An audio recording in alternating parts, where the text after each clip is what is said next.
الحمد لله نحمده ونستعينه ونؤمن به ونتوكل عليه ونعوذ بالله من شرور أنفسنا ومن سيئات أعمالنا من يهده الله فلا مضل له ومن يضلله فلا هادي له وأشهد أن لا إله إلا الله وحده لا شريك له وأشهد أن محمدا عبده ورسوله أرسله بالهدى ودين الحق ليظهره على الدين كله ولو كره المشركون اللهم صل على محمد وعلى آل محمد كما صليت على إبراهيم وعلى آل إبراهيم اللهم بارك على محمد وعلى آل محمد كما باركت على إبراهيم وعلى آل إبراهيم إنك حميد مجيد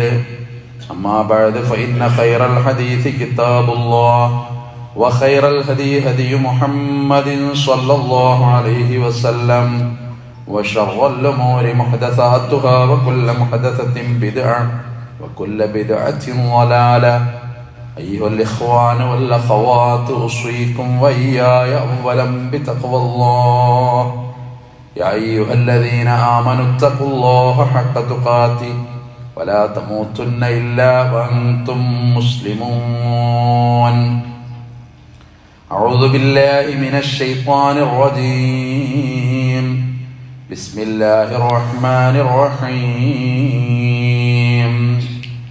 يا أيها الذين آمنوا إذا قيل لكم تفسحوا في المجالس فافسحوا يفسح الله لكم وإذا قيل انشزوا فانشزوا يرفع الله الذين آمنوا منكم والذين أوتوا العلم درجات والله بما تعملون خبير.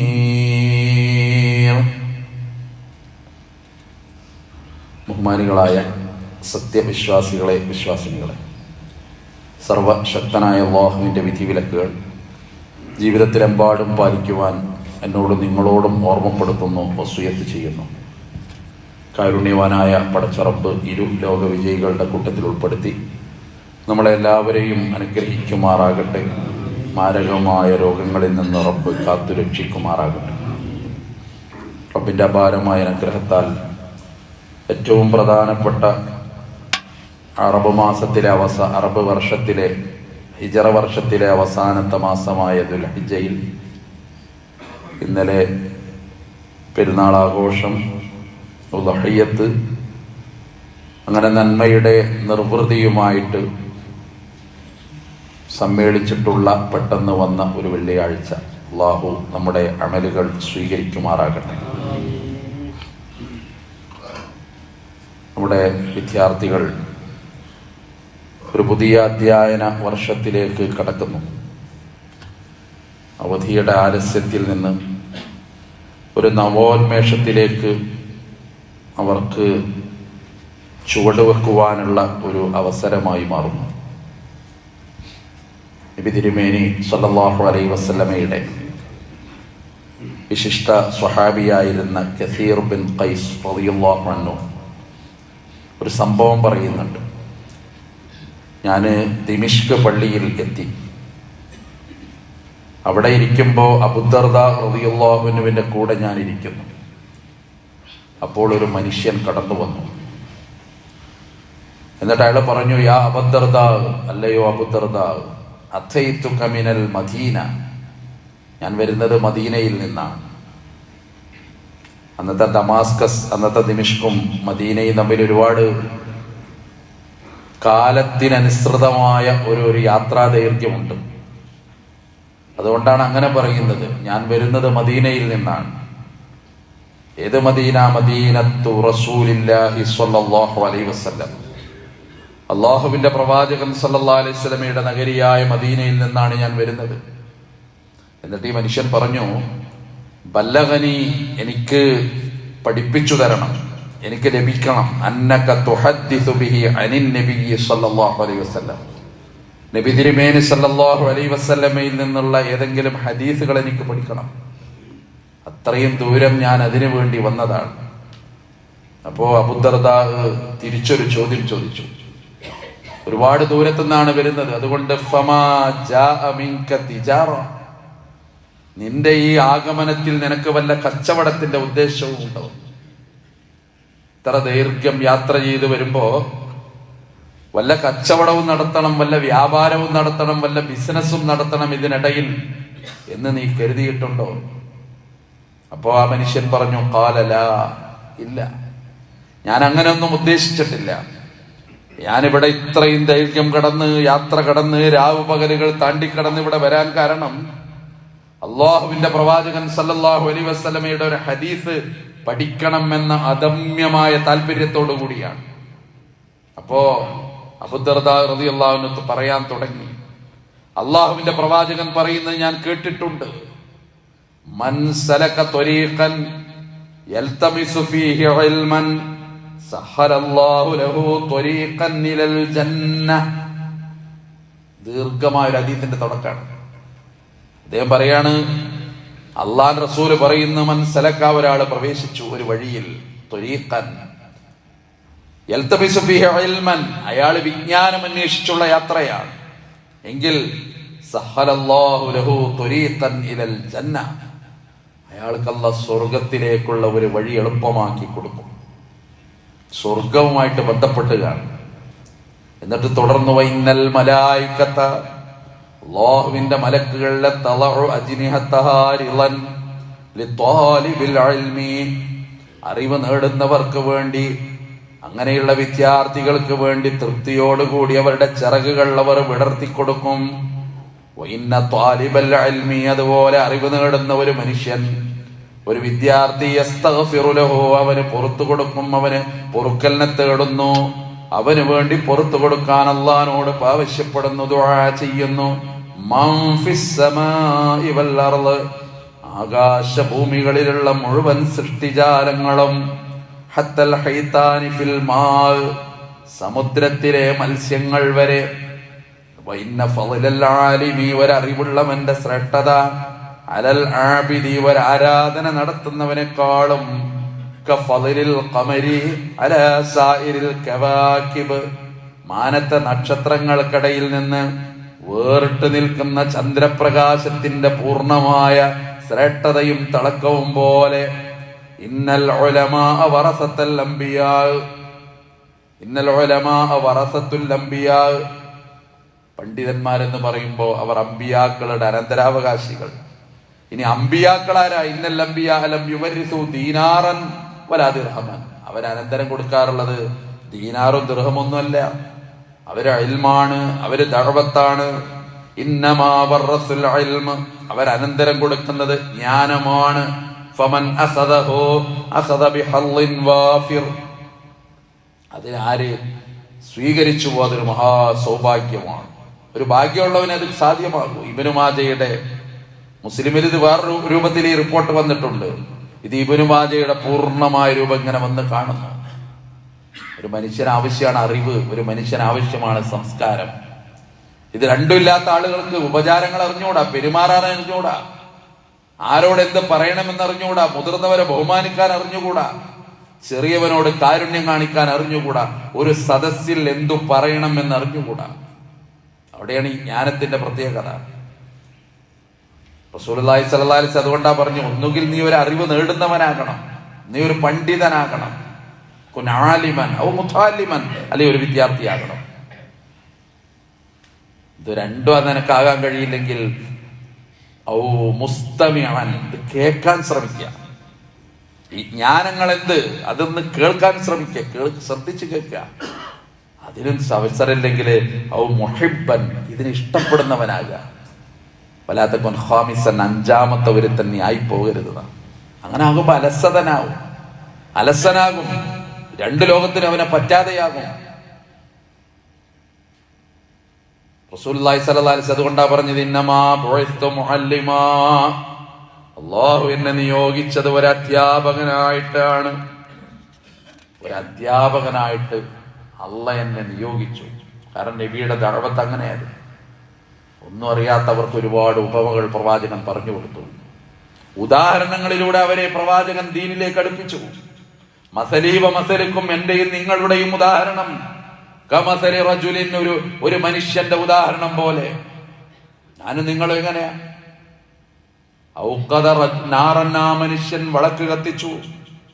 ഫജഅലൽ ജനാദിബ് വൽ ഫറാശ്, അപ്പൊ പാറ്റകളും പ്രാണികളും ആ വിളക്കിന്റെ അടുത്ത് ഇങ്ങനെ വന്നു. എന്നിട്ട് അതാ തീയിലേക്ക് ഇങ്ങനെ വീഴാൻ തുടങ്ങി. അപ്പൊ വിളക്ക് കത്തിച്ചു വെച്ചവനുള്ളിൽ കാരുണ്യം തോന്നി. പാവങ്ങളായ പാറ്റകളെയും പ്രാണികളെയും അയാള് കൈകൊണ്ട് ഇങ്ങനെ തട്ടിമാറ്റാൻ തുടങ്ങി ആ കത്തുന്ന വിളക്കിൽ. എന്നിട്ടും അവരിങ്ങനെ വന്നിട്ട് അവരുടെ ജീവൻ നശിപ്പിക്കുകയാണ്. ഞാനും നിങ്ങളും അതുപോലെ നരകക്കുണ്ടിലേക്ക് നിങ്ങൾ വീഴുന്നു. ഞാൻ നിങ്ങളെ തടുക്കുന്നു. വാന്തും തഫല്ലിതൂന മിൻ യദി, എന്നിട്ടും എന്റെ കൈകൾക്കിടയിൽ നിന്ന് നിങ്ങൾ കുതറിച്ചാടുന്നു എന്ന് പ്രവാചകൻ സല്ലല്ലാഹു അലൈഹി വസല്ലം പറയുണ്ടായി. അതൊരു ഉപമയാണ്. പെട്ടെന്ന് അവർക്ക് പിടികിട്ടും എന്താണ് ഈ പറയുന്നത് എന്ന്. അവർക്ക് വിളക്കറിയാം, അവിടെ അടുത്ത് വരുന്ന പാറ്റകളറിയാം, അതിൽ വീഴുന്ന പാറ്റകളെ അറിയാം. അതിനോട് ഇങ്ങനെ പ്രവാചകൻ സല്ലല്ലാഹു അലൈഹി വസല്ലം ഉപമിക്കുക. ഇതിന്റെ ഗൗരവം മനസ്സിലാക്കാൻ സാധിക്കും. അതുകൊണ്ട് ഒരു ജ്ഞാനം എന്ന് പറയുന്നത് ഒരു സംസ്കാരമായിട്ട് മാറുകയാണ്. പരിശുദ്ധ ഖുർആനിലെ മുജാദല സൂറത്തിലെ 11-ാമത്തെ ആയത്താണ് ഓതി വെച്ചത്. ഒരുപാട് കാര്യങ്ങൾ അതിൽ പറയുന്നുണ്ട്. പുതിയ കാലത്ത് ശ്രദ്ധിക്കേണ്ട, പഴയ തലമുറയും പുതിയ തലമുറയും ഖിയാമം വരെയുള്ള മനുഷ്യ സഞ്ചയം വിശ്വാസികൾ മനസ്സിലാക്കേണ്ട. യാ അയ്യുഹല്ലദീന ആമനൂ, ഓ വിശ്വാസികളെ, ഇദാ ഖീല ലക്കും, നിങ്ങളോട് പറയപ്പെട്ടു, തഫസ്സഹു, നിങ്ങളൊന്ന് സൗകര്യപ്പെടുത്തണം, ഫിൽ മജാലിസ്, ഒരു സദസ്സിൽ നിങ്ങൾ സൗകര്യപ്പെടുത്തണം എന്ന് നിങ്ങളോട് പറയപ്പെട്ടാൽ ഫഫ്സഹു, നിങ്ങൾ സൗകര്യപ്പെടുത്തണം. ശ്രദ്ധിക്കേണ്ട ഒരു സംഗതിയാണത്. നമ്മളങ്ങനെ തിരക്കിയിരിക്കുകയാണ്. അപ്പൊ അതിന്റെ ഇടയിൽ ഒരാളിങ്ങനെ വരുമ്പോ ഒന്നും കൂടിയാണ് വിടർന്നിരിക്കുക. അതൊരു മോമിനിന്റെ സ്വഭാവത്തിൽപ്പെട്ടതല്ല. ആ വരുന്ന ആൾക്കും കൂടി അവിടെ ഒരു സ്പേസ് കണ്ടെത്താനുള്ള ഒരു ഹൃദയ വിശാലത അള്ളാഹുവിന്റെ ഖുർആനാ പറയുന്നത്. അങ്ങനെ നിങ്ങൾ ചെയ്താൽ യഫ്സഹില്ലാഹു ലക്കും, അള്ളാഹു നിങ്ങൾക്ക് വിശാലത തരും. നിങ്ങൾ എത്തിപ്പെടേണ്ട ചില സ്ഥലങ്ങളുണ്ടാകും, അവിടെ തിരക്കുകൾ ഉണ്ടാകും, അവിടെ നിങ്ങൾക്ക് ഒരു ഇടം തരും. തിങ്ങി നിറയുന്ന സ്വർഗമുണ്ട് റബ്ബിന്റെ. ആ സ്വർഗത്തിലെ തിരക്കിനെ പറ്റി ഹദീസുകളിൽ പറയുന്നുണ്ട്. വെള്ളിയാഴ്ചകളിൽ ഷോപ്പിങ്ങിന് പോകുന്ന ആളുകളുടെ തിരക്കിനെ പറ്റി പരിശുദ്ധമായ പ്രവാചകൻ സല്ലല്ലാഹു അലൈഹി വസല്ലം പറയുന്നുണ്ട്. കുല്ല ജുമഅ, എല്ലാ വെള്ളിയാഴ്ചയും സ്വർഗത്തിൽ അവർ ഷോപ്പിങ്ങിന് പോകും. ഫതഹുബ്ബു റീഹു ശിമാൽ, ഒരു കാറ്റിങ്ങനെ വന്നടിക്കും. അതടിക്കുമ്പോ ഫതഹ്സൂ ഫീ വുജൂഹിഹിം വസിയാബിഹിം, അവരുടെ നെറ്റിത്തടത്തിലും അവരുടെ മുഖത്തും അവരുടെ വസ്ത്രങ്ങളിലും പൊടിപടലങ്ങൾ വന്ന് വീഴും. സ്വർഗത്തിലെ പൊടിയാ. അത് വീണപ്പെട്ടായ ഒരു അത്ഭുതം പറയുന്നു. ഫയസ്ദാദൂന ഹുസ്നം വജമാലാ, സൗന്ദര്യം വർദ്ധിച്ചു, സ്റ്റൈല് കൂടി. എന്തോ ഒരു ചന്താണ് പിന്നെ അവരെ കാണാൻ. കൂടാരങ്ങളിലേക്ക് അവർ തിരിച്ചു പോകുന്നു. കൂടാരങ്ങളിൽ അവരുടെ പ്രിയപ്പെട്ട സഹധർമ്മിണി അവരെ നോക്കി അന്തം വിട്ടിങ്ങനെ കണ്ണുമിഴിച്ചു നിൽക്കുക. ആരാ വന്നത് എന്നറിയാതെ. ഒരു ഭൂലോക സുന്ദരൻ വന്നത് കണ്ണ് നിറയെ കണ്ടിട്ട് അവൾ അന്തം വിടുക. ഇയാളും കൂടാരത്തിലേക്ക് നോക്കി അന്തം വിടുക. അള്ളാഹു റസൂലിന്റെ ആ വർണ്ണന ഇത്ര രസകരമാണ്. കൂടാരത്തിലേക്ക് നോക്കി അയാളും അന്തം വിട്ട് നിൽക്കുക. ഞാൻ വന്നത് മാറിയോ? എന്റെ വീട് മാറിയോ? ഇത്ര വലിയ സൗന്ദര്യവതി ആരാ ഇവിടെ നിൽക്കുന്നത്? അപ്പൊ പിന്നെ രണ്ടുപേരും പറയുന്നൊരു വാക്കുണ്ട്, വല്ലാഹി വാന്തും ബഅദനാ ഹുസ്നം വജമാലാ, നിങ്ങൾ രാവിലെ പോയ പോലല്ല, എന്തൊരു ചന്താണ്. അപ്പൊ തിരിച്ചു അങ്ങോട്ട് നോക്കിയിട്ട് വല്ലാഹി വാന്തും ബഅദനാ ഹുസ്നം വജമാലാ. ആ കൂട്ടത്തിൽ പെടാൻ അള്ളാഹു നമുക്ക് തൗഫീഖ് നൽകി അനുഗ്രഹിക്കുമാറാകുന്നു. ഇത് അനന്തമായ കാലം നീളുന്നു എന്നാണ്. സ്വർഗത്തിൽ എത്ര വെള്ളിയാഴ്ച, എത്ര ജുമാ, എത്ര യൗമുൽ ജുമാ, അതൊന്നും നമുക്ക് അറിഞ്ഞുകൂടാ. പക്ഷെ ആ റസൂലുള്ളാഹി സ്വല്ലല്ലാഹു അലൈഹി വസല്ലമയുടെ പ്രയോഗം ചിന്തനീയമാണ്. ഇവിടെ അതാണല്ലോ പ്രശ്നം. സൗന്ദര്യം അതെങ്ങനെ ഉണ്ടാക്കുക? അത് കൃത്രിമമായാലും അല്ലെങ്കിലും അതിന്റെ പേരിൽ പ്രശ്നങ്ങൾ. സൗന്ദര്യം കുറഞ്ഞതിന്റെ പേരിൽ വിവാഹമോചനത്തിന് ചിന്തിക്കുന്ന പുതിയ കാലത്തെ ചില പ്രവണതകൾ. അവിടെയാണ് ഈ സ്വർഗത്തിന്റെ സൗന്ദര്യം. അവിടുത്തെ ഒരു തിരക്കിനെ പറ്റി എന്നൊരു പ്രയോഗം കാണാം വിശുദ്ധ പ്രവാചകൻ സല്ലല്ലാഹു അലൈഹി വസല്ലം. അവിടെ നല്ല തിരക്കുണ്ടാകുമെന്നാണ്. അവിടെ ഒരു ഇടം കിട്ടണം നല്ല തിരക്കുകൾക്കിടയിൽ. എന്നിട്ട് പിന്നെ ഖുർആൻ പറയുന്ന ഒരു വാക്കുണ്ട്, വഇദാ ഖീല ഇൻഷുസൂ, എഴുന്നേറ്റ് പോകാൻ വേണ്ടി നിങ്ങളോട് പറയപ്പെട്ടാൽ ഫൻഷുസൂ, നിങ്ങൾ അവിടെ നിന്ന് എഴുന്നേറ്റ് പോകണം. വ്യാഖ്യാനം പലതുമ്പോ കാണാം എല്ലാ സദസ്സും മൂമിന് പറ്റിയതല്ല. നമ്മളൊരു സദസ്സിലിരിക്കുകയാണ്, അവിടെ പാടില്ലാത്ത കാര്യങ്ങൾ നടക്കാൻ തുടങ്ങി, മൂമിൻ എന്താ ചെയ്യാ? അത് ആസ്വദിച്ച് നിൽക്കണ്ട, അവിടുന്ന് മെല്ലെ ഇറങ്ങുക. അവിടെ പെർമിഷൻ ഒന്നും ചോദിക്കാൻ നിൽക്കണ്ട, അവിടുന്ന് ഇറങ്ങുക, അവിടുന്ന് മാറിപ്പോവുക. ഇതാ ഖീല ലക്കും ഫൻഷുസൂ ഇൻഷുസൂ ഫൻഷുസൂ. അങ്ങനെ ചെയ്യുമ്പോ യർഫഇല്ലാഹു അല്ലദീന ആമനൂ മിൻകും, നിങ്ങളെ വിശ്വാസികളുടെ പദവികൾ അല്ലാഹു ഉയർത്തും. വല്ലദീന ഊതുൽ ഇൽം, നിങ്ങളുടെ കൂട്ടത്തിൽ അറിവുള്ളവരുടെയും പദവികൾ ദറജാത്ത് ഒരുപാട് ഒരുപാട് പദവികളായിട്ട് അല്ലാഹു ഉയർത്തും. വല്ലാഹു ബിമാ തഅമലൂന ഖബീർ, നിങ്ങൾ എന്താണോ പ്രവർത്തിക്കുന്നത് അത് സൂക്ഷ്മമായി അറിയുന്നവൻ അല്ലാഹു ആകുന്നു എന്നാണ്. ഒരുപാട് ചിന്തകളും പാഠങ്ങളും ഇതുവഴി നമുക്ക് കടന്നു വരികയാണ്. നമ്മളൊരു ജീവിതത്തിൽ ഒരു പൊതുയിടത്തിൽ ജീവിക്കുന്നവരാണ്, ഒരു പൊതുസമൂഹത്തിൽ ജീവിക്കുന്നവരാണ്. ഹറാമാക്കാത്തതൊന്നും നമ്മൾ ഹറാമാക്കണ്ട. ഇസ്രായേലിൽ പണ്ട് ചെയ്തതുപോലെ അനുവദനീയമായതൊക്കെ അവര് പുരോഹിതന്മാർ ഹറാമാക്കി. അള്ളാഹ് ചോദിക്കുന്നുണ്ട്, എന്തിന് നിങ്ങൾ ഹറാമാക്കണം? അള്ളാന്റെ റസൂലിനോട് അള്ളാഹ് ചോദിക്കുന്നുണ്ട്, അനുവദനീയമായത് എന്തിന് നിങ്ങൾക്ക് ഹറാമാക്കാൻ ആരധികാരം തന്നു? ലിമ തുഹർരിമു, എന്തിനാ നിങ്ങൾ ഹറാമാക്കുന്നത്? തബ്തഗീ മർളാത അസ്വാജിക്, നിങ്ങളെ ഭാര്യമാരുടെ തൃപ്തി കാംക്ഷിച്ചിട്ട് എന്തിനാണ് നിങ്ങൾ അല്ലാഹു അനുവദിച്ചത് നിങ്ങളെ ഹറാമാക്കുന്നത്? ഒരു ഭാര്യയുടെ അടുത്ത് തേൻ കുടിച്ചതാ, ബഹുഭാരിത്വത്തിന്റെ കാലം. അപ്പോ വേറെ ഭാര്യമാരൊക്കെ കൂടി അത് പരിഹസിക്കാൻ കളിയാക്കാൻ തീരുമാനിച്ചു പ്രവാചകന്. റസൂൽ സല്ലല്ലാഹു അലൈഹി വസല്ലം വേറെ ഭാര്യയുടെ ചെല്ലുമ്പോ എന്തോ ഒരു മണം, ജാഫീറിന്റെ മണം എന്നൊക്കെ പറഞ്ഞിട്ട് അവർക്ക് ഇഷ്ടമില്ലാത്ത ഒരു മോശമായ മണം. അത് കേട്ടപ്പോ തന്നെ നബിക്ക് വിഷമമായി പോയി. കാരണം സുഗന്ധമല്ലാതെ നബിയുടെ ഒന്നും ഞങ്ങൾക്കാർക്കും അനുഭവിച്ചിട്ടില്ല എന്ന് കൂടെ നടന്നവരും കൂടെ കിടന്നവരും എപ്പോഴും പറയാറുണ്ട്. അതാണ് ഈ പ്രവാചകൻ സല്ലല്ലാഹു അലൈഹി വസല്ലം. അവിടത്തേക്ക് ഏറ്റവും ഇഷ്ടമുള്ള ഒരു സംഗതി എന്തെന്ന് ചോദിച്ചാൽ അതിന്റെ ഉത്തരം അത്വീബ് എന്നാണ്, സുഗന്ധമാണ്. അങ്ങനത്തെ പ്രവാചകനെ പറ്റി അത് പറഞ്ഞപ്പോ അവിടത്തേക്ക് വിഷമമായി. വേറൊരു പാട്ടിൽ ചെന്നപ്പോ ഇതേ വർത്താനം 3-4 ആളുകൾ ഒരേപോലെ പറഞ്ഞപ്പോ മനസ്സ് നൊന്തു. അപ്പൊ പറഞ്ഞു, ഞാൻ നിങ്ങളീ പറഞ്ഞതൊന്നും തിന്നിട്ടില്ല, ഞാൻ കുറച്ച് തേനേ കുടിച്ചുള്ളൂ, ഇനി മേലാൽ ഞാൻ തേൻ കുടിക്കില്ല. അടുത്ത നിമിഷം നെറ്റിത്തടത്തിൽ വിയർപ്പ് തുള്ളികൾ. ജിബ്രീൽ അലൈഹിസ്സലാം കടന്നു വരണം, വഹി വരണം, ഒരു തിരുത്തൽ ആവശ്യമാണ്, ഒരു ശാസന ആവശ്യമാണ്. യാ അയ്യുഹൻ നബിയ്യു ലിമ തുഹർറിമു, നബിയെ നിങ്ങൾ എന്തിനാണ് ഹറാമാക്കുന്നത്? അല്ലാഹുമാ അഹല്ലല്ലാഹു ലക, അല്ലാഹ് നിങ്ങൾക്ക് ഹലാലാക്കിയതിനെ എന്തിന് നിങ്ങൾ ഹറാമാക്കണം? തബ്തഗീ മർളാത അസ്വാജിക്, ഭാര്യമാരുടെ തൃപ്തി കാംക്ഷിച്ചുകൊണ്ട്. പിന്നെ ഭാര്യമാരെ ശകാരിച്ചിട്ട് വാക്കുകൾ പറയുന്നുണ്ട്. അള്ളാഹ് വിചാരിച്ചാൽ ഇതിനേക്കാളും നല്ല ഭാര്യമാരെ നിങ്ങൾക്ക് അല്ലാഹു തരും എന്നൊക്കെ പറഞ്ഞ് ആ ഭാര്യമാർക്ക് താക്കീത് കൊടുക്കുന്നുണ്ട് പരിശുദ്ധ ഖുർആൻ.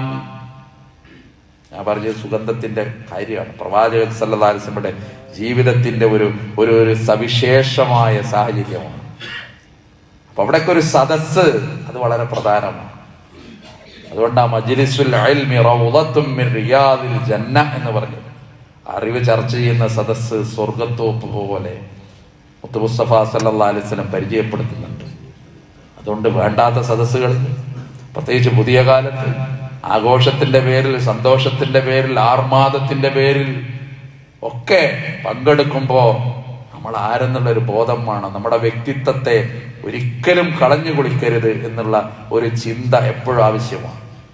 കലിമ ഷഹാദ ഉച്ചരിച്ച് അത് ജീവിതത്തിൽ പകർത്തി അങ്ങനെ മുഅ്മിനും മുസ്ലിമുമാണ് നമ്മൾ എന്ന ബോധമുണ്ടാകണം. അവിടെയാണ് അറിവിന്റെ സവിശേഷമായ സാഹചര്യവും പ്രാധാന്യവും പിന്നെയും പിന്നെയും കടന്നു വരുന്നത്.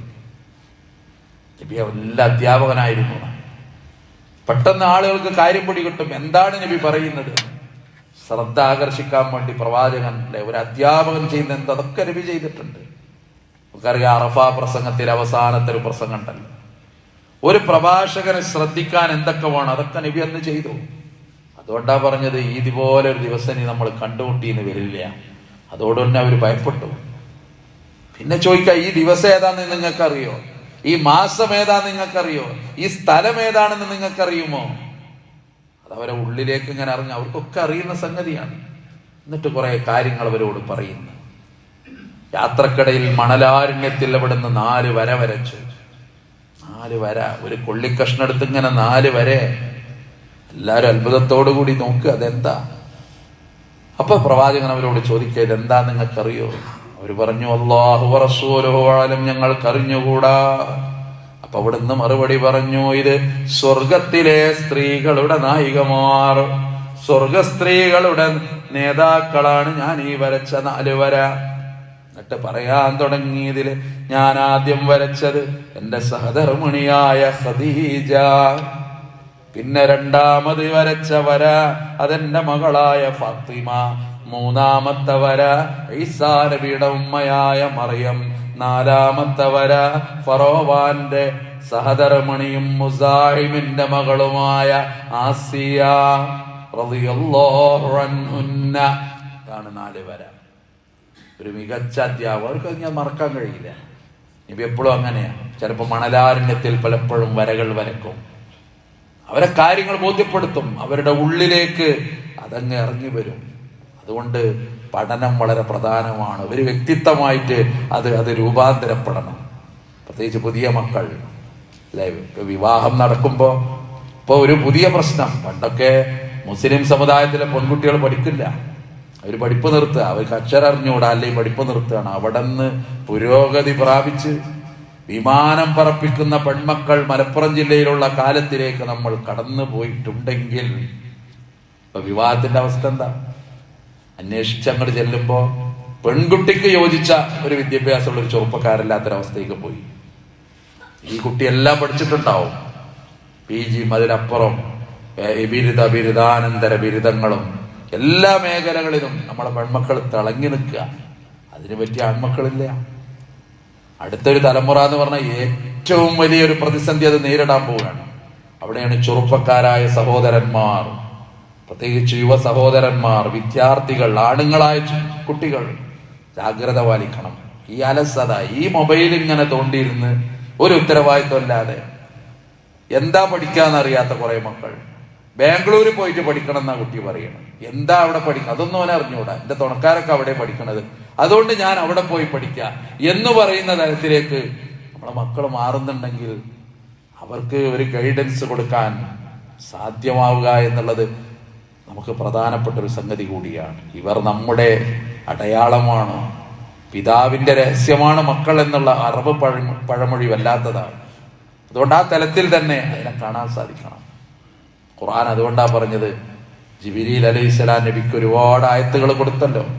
അതിലാദ്യത്തെ വരുന്ന ആയത്ത് ഇഖ്റഅ, വായിക്കണം.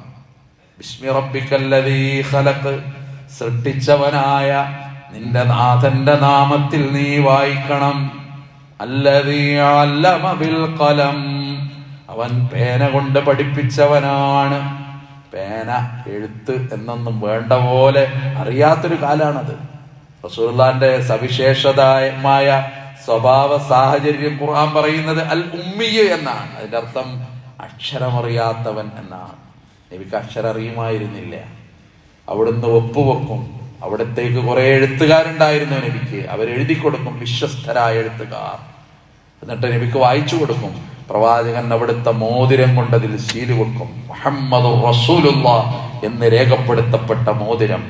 അതുകൊണ്ട് ആ മോതിരത്തിന്റെ പേര് ഖാത്തം, സീലിന്റെ പേരും അറബിയിൽ ഖാത്തം എന്ന് വരാൻ കാരണം അതാണ് എന്ന് ഭാഷ പഠിക്കുമ്പോൾ മനസ്സിലാക്കാൻ സാധിക്കും. പറഞ്ഞു വന്നത് അവിടെയൊക്കെ അതിന്റെ ഒരു പ്രാധാന്യം. അല്ലദീ അല്ലമ ബിൽ ഖലം അങ്ങനെ പറഞ്ഞിട്ട് പിന്നെ ഖുർആൻ പറഞ്ഞൊരു വാക്കുണ്ട്, അല്ലമൽ ഇൻസാന മാ ലം യഅലം, മനുഷ്യനെ അവൻ അറിയാത്തത് പഠിപ്പിച്ചവൻ അല്ലാഹു.